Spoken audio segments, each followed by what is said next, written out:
APJ Abdul Kalam గారు, ఆయన పేరు చెప్తే పిల్లలు పరవశించిపోతారు. కాకినాడలో ఒకసారి నేను గోశాలకు వెడుతుంటే సాయంకాలం వేళ పిల్లలు స్వచ్ఛందంగా, అదేం ఎవ్వరూ నిర్వహించింది కాదు, వాళ్ళంతట వాళ్ళుగా బయటికి వచ్చి కొవ్వొత్తులు పట్టుకుని ఎడుతున్నారు కొంతమంది.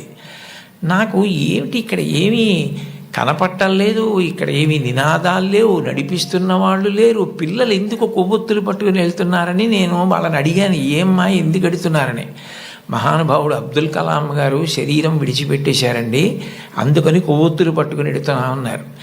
నేను ఈ మధ్య కాలంలో ఒక నాయకుడు వెళ్ళిపోతే, ఒక వ్యక్తి మరణిస్తే పిల్లలు స్వచ్ఛందంగా కొవ్వొత్తులు పట్టుకుని వెళ్ళడం చూసింది అబ్దుల్ కలాం గారి విషయంలో చూశాను. అటువంటి అబ్దుల్ కలాం గారు వింగ్స్ ఆఫ్ ఫైర్ అని ఇంచుమించు తన జీవిత చరిత్ర ఆ పుస్తకంలో వ్రాసుకున్నారు.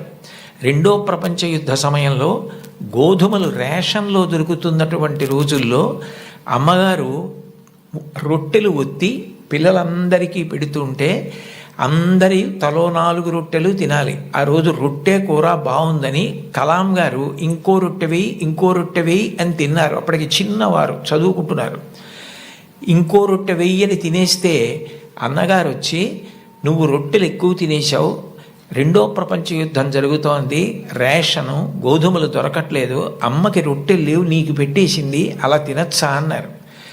అమ్మకి తినవలసిన రొట్లు తాను తినేశానన్న న్యూనతాభావంతో కలాం గారు వలవలా ఏడుస్తుంటే తల్లిగారు వచ్చి గట్టిగా కౌగిలించుకొని, నాన్న నువ్వు తింటే నేను తిన్నట్టేరా, నాకు చాలా సంతోషంగా ఉంది అంది మా అమ్మ.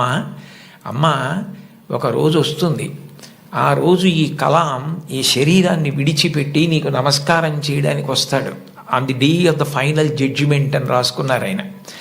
ఆ రోజు నువ్వు ఏ అన్నం కూడా తినడం మానేసి పెట్టి నన్ను పెంచి పెద్ద చేశావో, ఈ శరీరంతో ఈ మేధస్సుతో నేను దేశ సేవ చేసి కృతార్థుడనై ఆ అమ్మ కన్నా కొడుకు అని నీకు కీర్తి తెచ్చి వచ్చి నీ పాదములకు నమస్కరిస్తానని రాసుకున్నారు.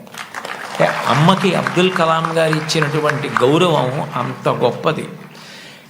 మహాత్ముల జీవితాలు ఎవరివి మీరు చదవండి.